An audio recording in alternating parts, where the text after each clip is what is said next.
I made that knife for Taro when he was a boy. He loved these woods, and I tried my best to teach him the old ways. Oh, okay. This is some good info. Thank you, Wikipedia. So obviously I mentioned that the game's original score was composed by Jason Gallaty. I hope we can bring him peace. Basically, he was listening to gamelan music for inspiration, which is the traditional ensemble music of the Javanese, Sudanese and Balinese peoples of Indonesia, made up predominantly of percussive instruments. And he reached out to groups in 2017 to seek collaboration because he wanted to remain respectful to the culture. He originally reached out to the Balinese ensemble group Gamelan Sekar Jaya, who referred him to Gamelan Kudamani. Their associate director and lead singer is Emiko Saraswati Susilo. Was initially hesitant, not wanting, traditional gamelan music to be featured in a video game, but agreed to collaborate after speaking to the team and resonating with the game's themes. And she presented an orientation of Balinese culture to Gallaty and the development team to ensure that they would be respectful. Gallaty and Mike Greer travelled to Bali to record with the group, and Kudamani's founding director Dewa Putu Berata created original compositions based on footage and descriptions of the game. When Gallaty presented samples of sacred music, Berata would inform him if it was inappropriate and instead create a new composition with a similar feeling. One piece of music, Gallaty was inspired by an Indonesian funeral chant. Upon discovering its origin, Susilo and Berata used it as inspiration for a new piece, not wanting to disrespect its original usage.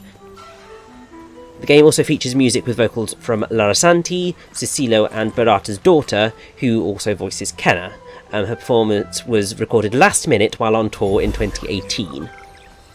Despite being influenced by the films of Disney, the team avoided in-game musical performance to keep the game more grounded. Good. I think that was a solid choice overall. Definitely, although, I think it would be totally fine for a game of this type to have full-on music numbers. That would be pretty glorious and make me very happy, but for this type of game, no, it is not appropriate. Yeah, I was going to say. You pick your moments and you pick your game types, and this is not one of them. Indeed. I think if you take the flower to the field below. Okay. Oh. I think you can get some stuff if you heal that up. Knock it up. Definitely somewhere. If you heal a field up, you can find a pumpkin. Richie, you could do a thing if you do a thing. Honestly. Let's have a look down here. The Tara can wait. He's already dead. Exactly. I too am pragmatic in the ways of saving people. Can you pick that up?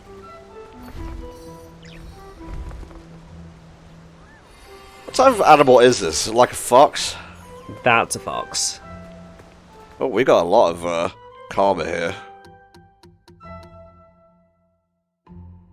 Oh, rot arrow would be good. Basically, just all of the rot attacks are always good to have. Get all of these. Very nice.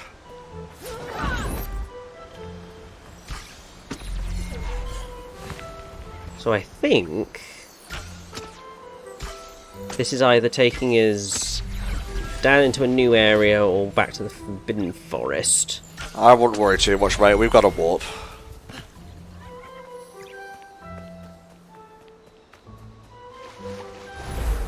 Here you go, you hungry little bastards. Eat up.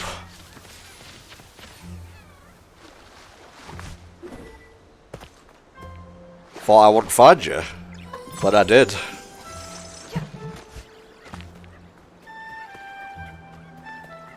I don't know how long each episode of Kano is going to be. Aiming for roughly about 30 to 40 minutes on average. Obviously, I'll probably get a little bit longer the further we go into the game, so... Ken is very much that type of game that you just sort of experience and you flow with it, and it's lovely. Like I said, if it's open, you can tether to it.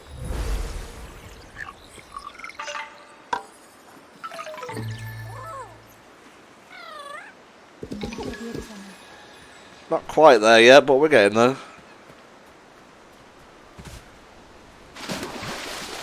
I think if we get the map up, probably give us a bit of a steer on where we should be going.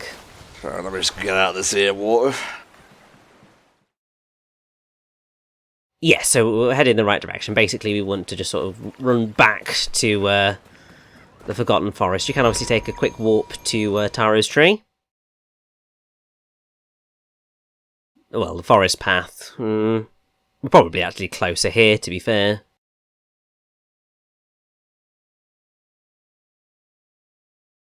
Are you sure? Which one should I go to? Make up your mind. It's 6 and 2 3s. Just keep running towards it. Okay. So much for an easy edit point, I suppose. Is that the right way? Let's zoom in a little bit. How can I zoom? Yeah, let's go. Let's go! You go that away. We are still going at the time of recording.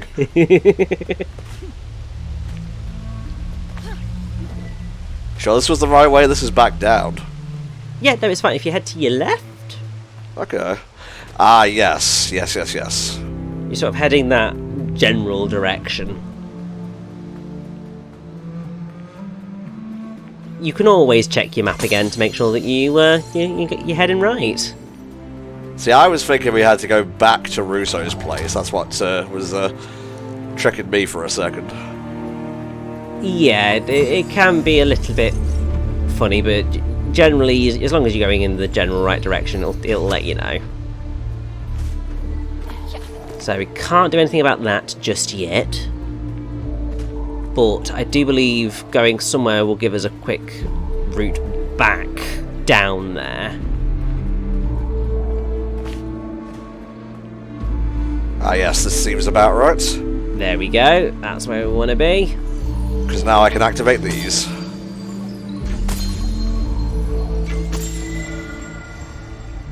It's always in freeze. Until it's in 5s. And then we have a problem.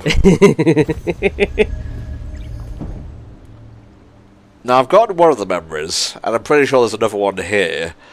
That one I know where to find. I might need a guide for the third one. We'll see how we The people go. who built them have long been forgotten, but their work still remains.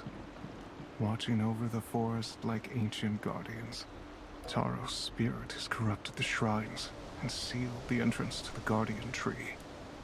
I can feel Taro's presence there. Well, I have made sure to get a guide up now, so we are better prepared than we were.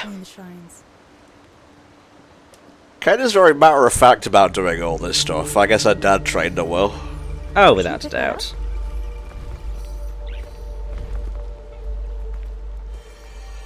Karma plus, thank you. I expected to be rewarded for every single good deed I do, otherwise what's the point? Exactly. I mean, what sort of video game is that? Only when it comes to video games, mind you. I'm a good boy. I don't need a reward. I think I just let on more about myself than I meant to, Rich. You see, that's why I just stayed quiet. Oh, whatever, I'm spoiled. We all know this. This is another section that actually gave me some grief the first time I played. Well, also, because now not only do we have hard-hitting enemies on the ground, we also have more enemies firing things at us, and flying enemies that will charge at us and pester us. I'll get to you little bastards in a second. So I think there is a trophy for using the rock bind on something like 5 of the moth things. Oh, I see. That's quite an easy one to get.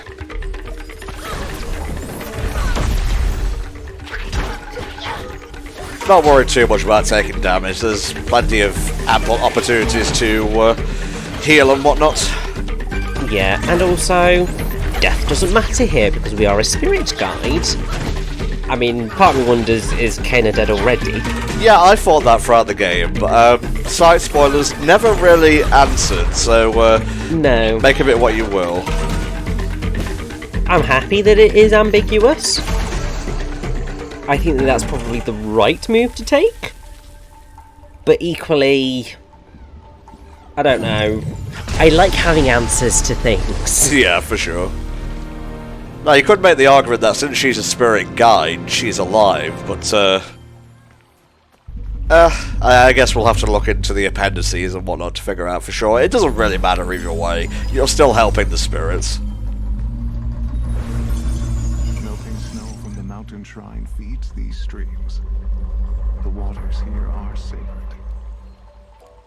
So this bit, basically, we just go around and clear the shrines. Oh, yes, go to there. That's a rot. But it's a rot that you get by hitting those. I think you've missed one to the left, so we might have to do a double take of this one. Repulse, yeah.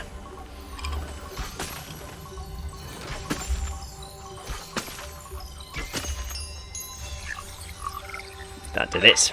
Very cool.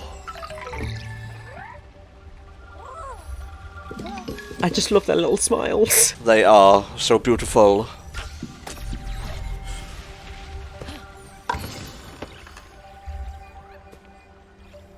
Kind of a replica of Sibling's mask. I was going to say Tara's mask.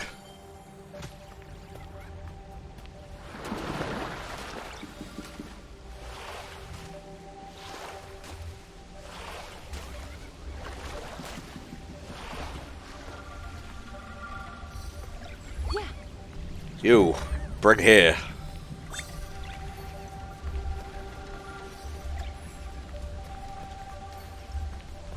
Make sure they get there first, because I've had that before, just like going, right, you move that there, you move that there.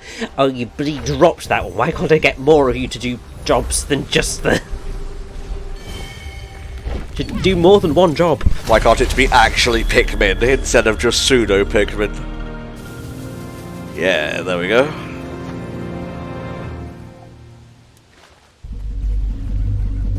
We'll get to that, don't worry, there's just more stuff to find. There's always more stuff to find. Including another rot hat cart! Nice.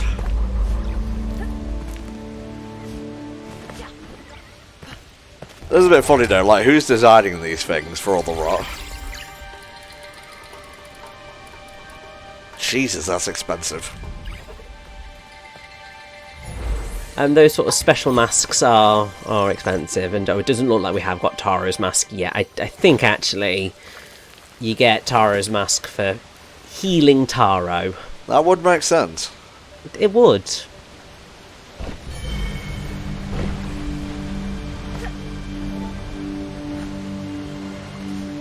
Right, so I think if you hit that, then yes, you can get this to lift up and get over for another cursed chest. Destroy the enemies. Send them into the abyss. I shall.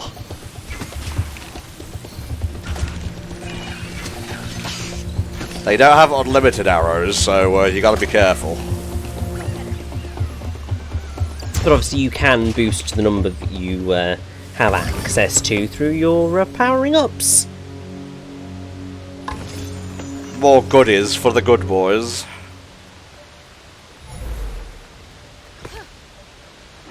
I know we were trying to sort of get away from the slight criticisms, but I do wish that there maybe weren't so many of that particular type of in-game currency, and it was replaced with more of the karma.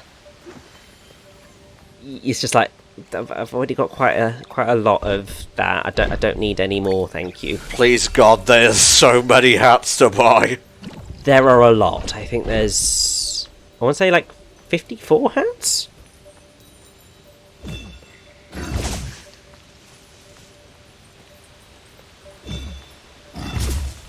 "51 rot hats, that's it.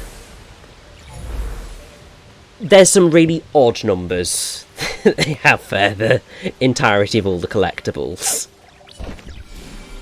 Not really a criticism, more an observation, really. Totally not a criticism, just one of those things you're just looking at it just going, huh. Interesting choice. So yeah, so it's 100 rot. Actually, there's, I think, 2 hidden hats. So it's a total of 53 rot hats. 24 flower shrines. 10 spirit mails. 13 cursed chests. And 12 meditation spots. So, I mean, could have been weirder. It's the hat number that throws me off the most. It's like, if it's not an even number, unless it's the 13 cursed chests, which of course makes sense. Of course. My brain just goes, this is weird, does not compute. There's no reason for that at all, but it is what it is. You need that from me? There you go, guys. You take care of that. Ooh. And then you can go clear that up. Do you not want that rot? I'll get to it. Don't you worry. Well, to be fair, you need to do it also to get that flower shrine, so... Exactly, so... This is how I get in with the rot. There's a little ramp here, so coming over here.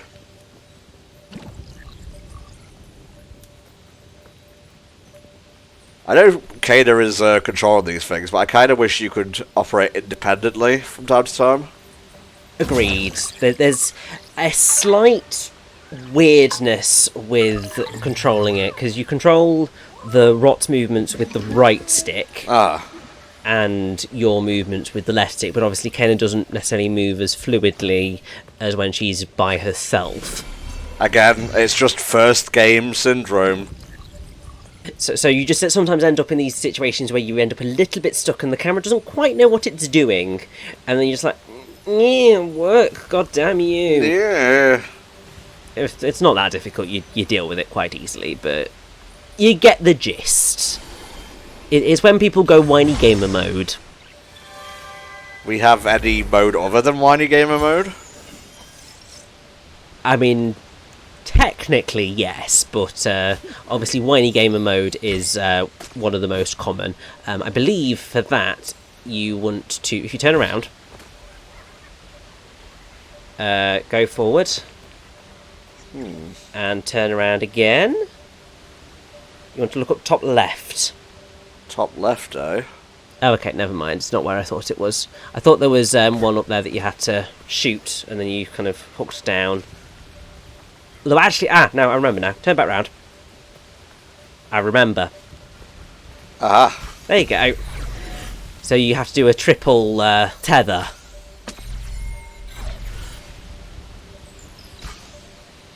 Very advanced. And that gives you a spirit mail. Can do a lot of healing once we get back to the village. And now we slide. Whee! Ow.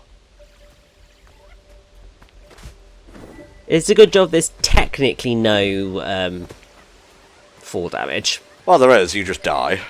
You just die. Another thing, if you go up that river,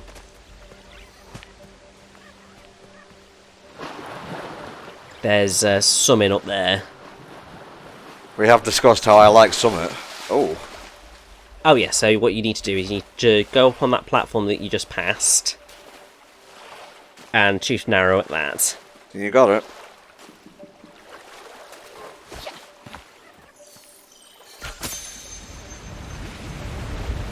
Or make some blocks appear. Damn. Because apparently Kana can't climb up on that? Look, she's already like dealing with a staff and the rot and whatnot. I mean, yes, but also...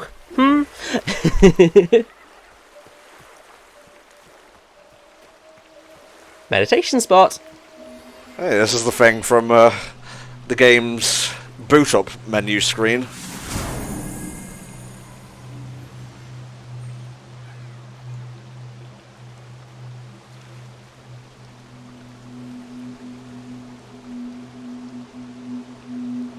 I saw that pop in, it's fine. First game syndrome. It's just going to be FGS, right? Oh my god, he's so shiny.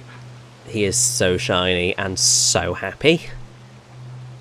I don't know if I'd be happy if I was solid gold and glowed. It would get boring pretty fast, I think. Probably yes.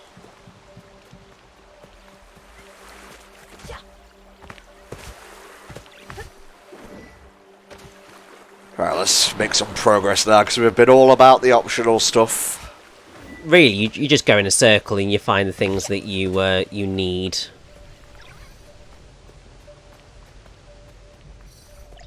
Right there. This way.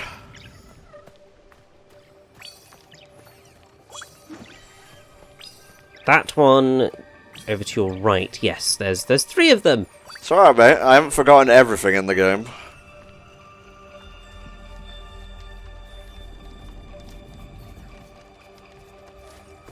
Because sometimes I feel like I've forgotten most things, but clearly I'm doing alright here. Yeah. Probably because I only played it, like, a couple of weeks ago, rather than, like, 5 years ago, but...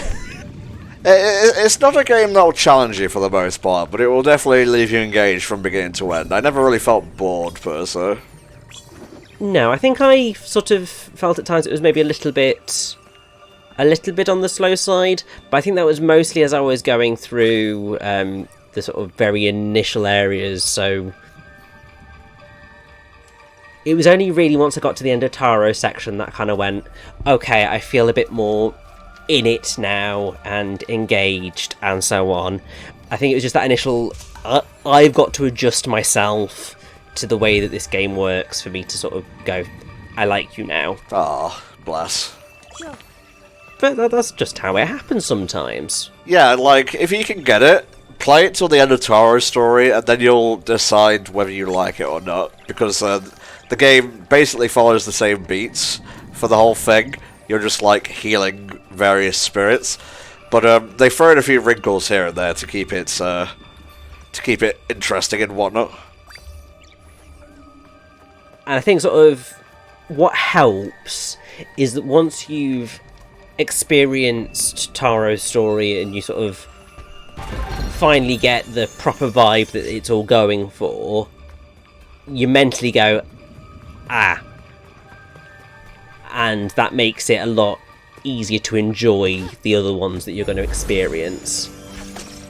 Shoot down. Obviously those, because that'll let you some karma. But there was a purple orb over to your left, which will get you a rot. Join the throng. Be one with the rot. Let's go. God, there's so many things. So many things. You guys didn't finish your purple. God, they just... That's terrifying. I mean, hey, at least they're happy. Eat up, guys. Come on. You know it's all karma for the boss. We want that karma. Alright. Because really, the next thing that we want is the rot arrow, because that is also really helpful. Actually, can we afford that now? To your right. Ooh, Yes, we can. very cool. This is a timed one, so... If you need to make use of things like the rot arrow, do it. Because it'll make them go down a hell of a lot faster.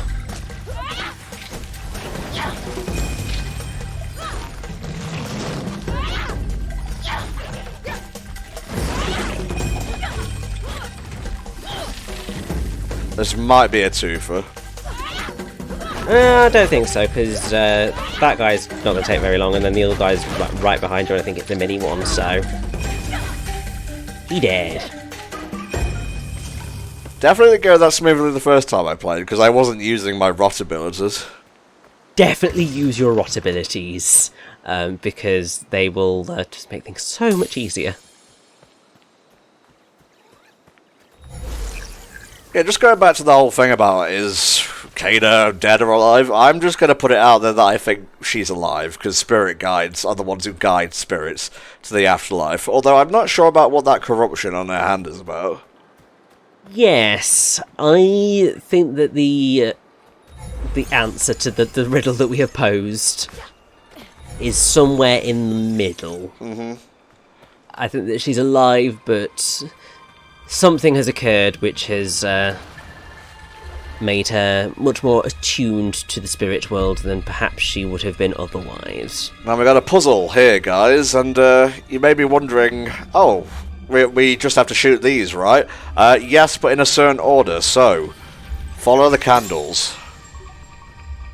It's a really cool puzzle, actually. I did actually have to use a guide for this, I will admit. I mean, I was just using a guide anyway, so I was just like, oh, okay, that's fine. But as a puzzle type, it's a really good use of kind of spatial awareness.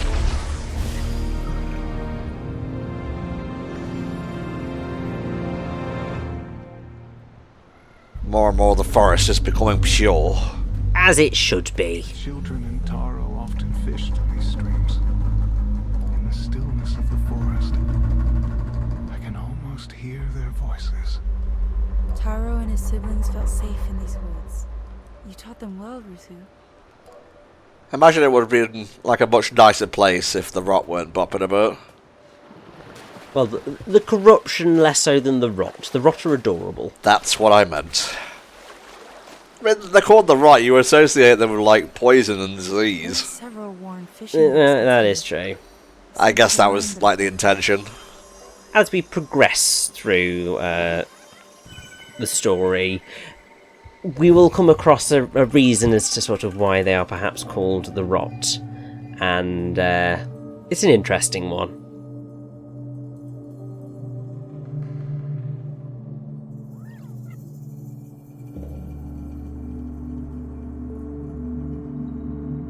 Fish. Nothing there that we couldn't glean from what Rusu told us, but yeah, whatever. Alright, we have 3 of 4 memories here. I don't think we can get the final memory until a little bit later, so we're all good. Okie dokie. Then let us continue to purify the forest.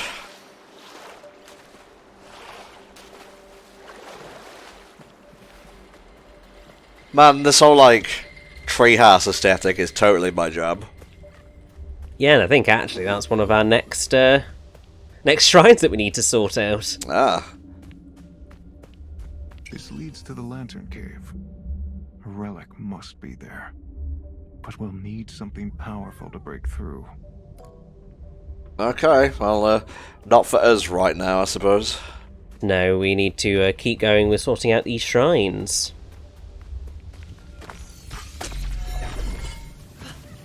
Definitely took me a minute to notice that giant glowing flower to get up here. I think because everything blends together so seamlessly, I think that's one of the other reasons why this game is sort of very well designed. Yeah. Is that everything looks like it's part of the same world, and even the things that are sort of the more gamey elements, like obviously the highlighted kind of scratches and bits of fabric on the wood,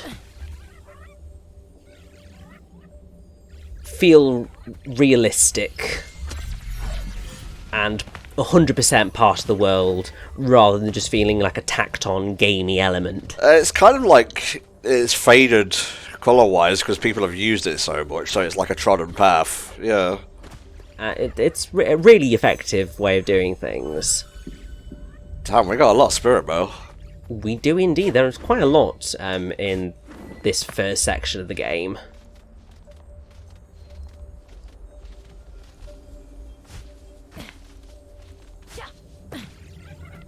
Steady now, Tom, steady.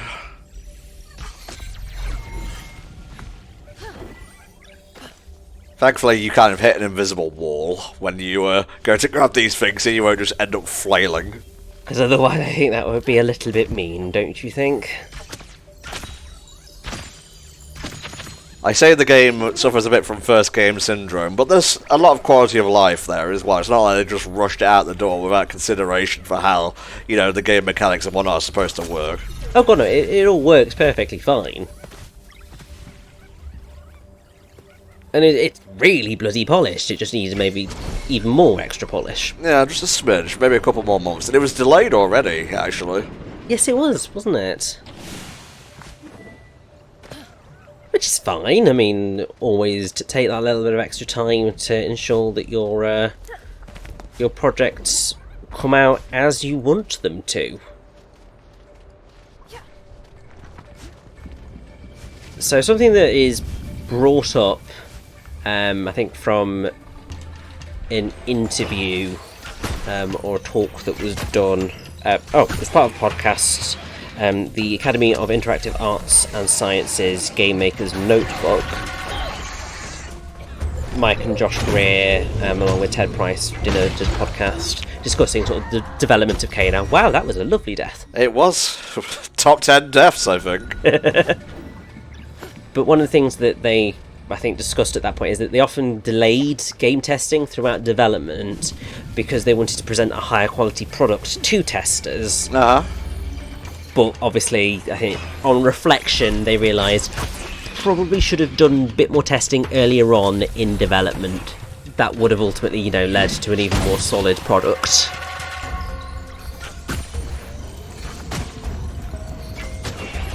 Well, like I said, this is a very solid first try, so I can't wait to see what Ember Lab comes up with next. Oh, without a doubt. Like, if this is game one, imagine what's going to come after this.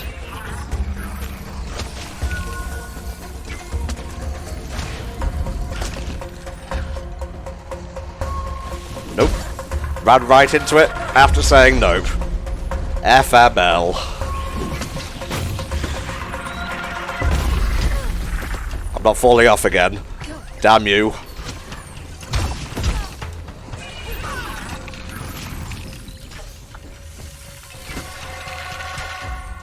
Thank you. Oh, Monkey Man. I think there's another bugger over to your right. You bastard.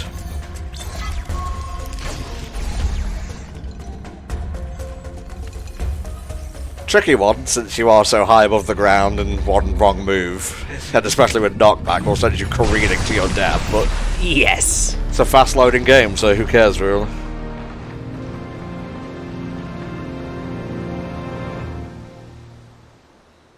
I think, probably want to just go up on top of that roof a second. Oh, I know, Rich, I know. From up here, it's easy to imagine them watching over the land.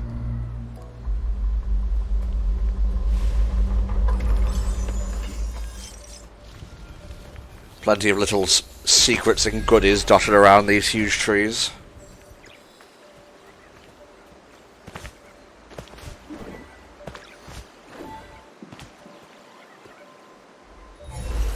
Just a little puddle with a little rot. Again, stuff you don't want to hear. Hello.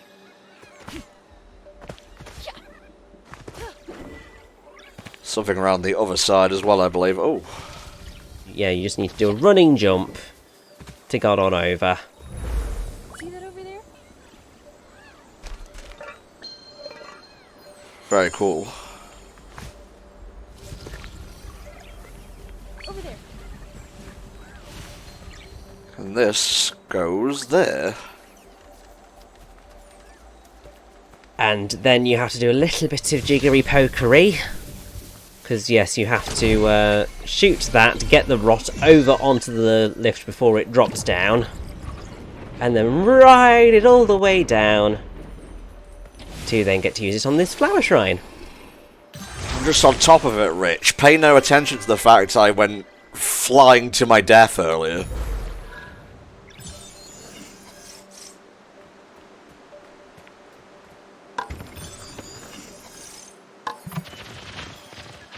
Feast, my children.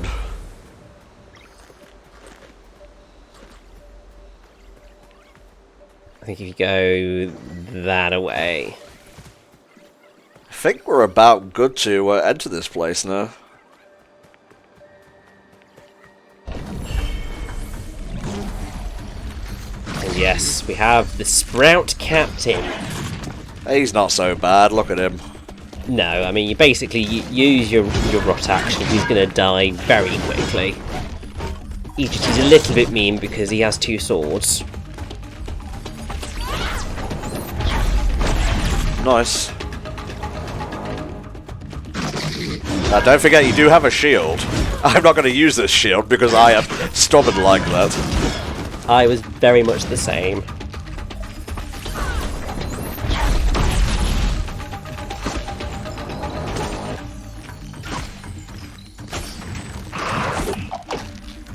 I still hit you like 5 times? Yeah, well you're dead and I'm not, so...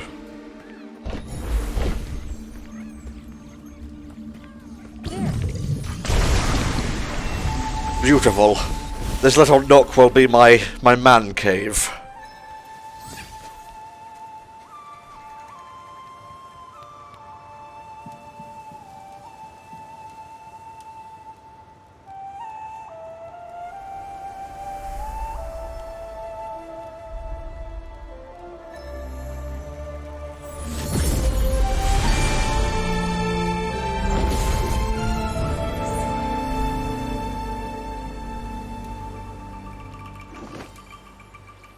We leave offerings at the Guardian Tree, asking it to protect the ones we love. It doesn't really do a good job, to be honest. I'm thinking of asking for a refund. Taro left this for the children. He must have been so scared when he lost them. Many of the offerings here were placed by the first village leaders, skilled hunters who use spirit energy to create powerful weapons. I'm sure the Guardian Tree won't mind if we use them to help Taro. I actually do. Not listening. Just not listening to it.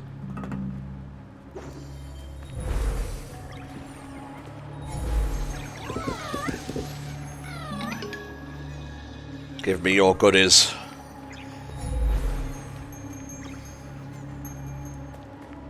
Right, now we have the goods. We can get past that little barrier thingamabob.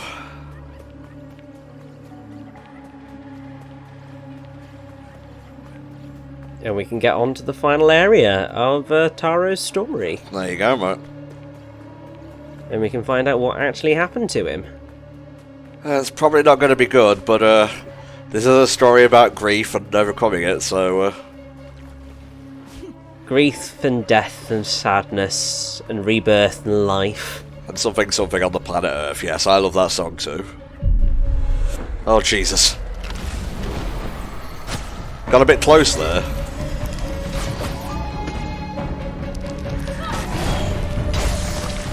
She got projectiles, Rich. She got the mix-ups. This is the mage. Can heal itself.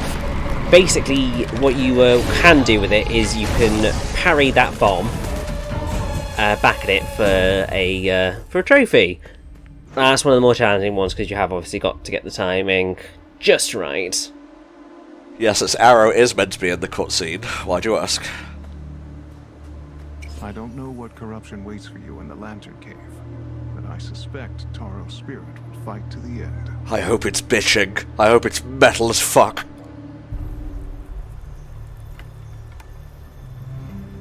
Now pay close attention, only I may use this.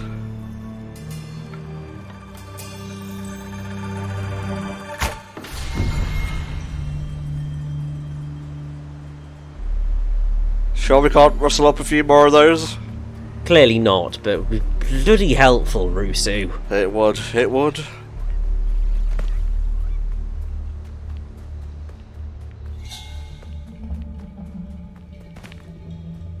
Well, I think that's the way forward, isn't it? Oh, yes. Yeah, it's all coming back to me now.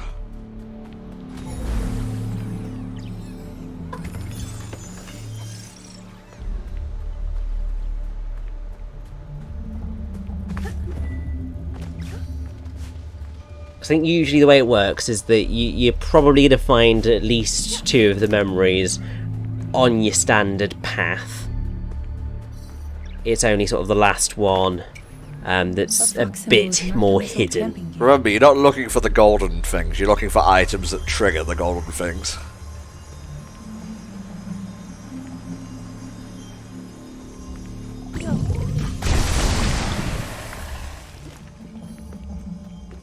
Just picking a very scenic place to manifest. Oh, I know the feeling.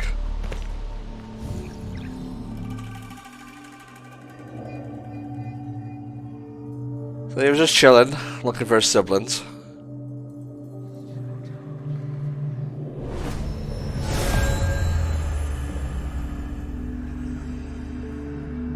That looks painful. What happened exactly? Was it like a shockwave? Oh, I'm sure we will find out. Let's spend some karma while we're here. Air slam. I never actually used that per se.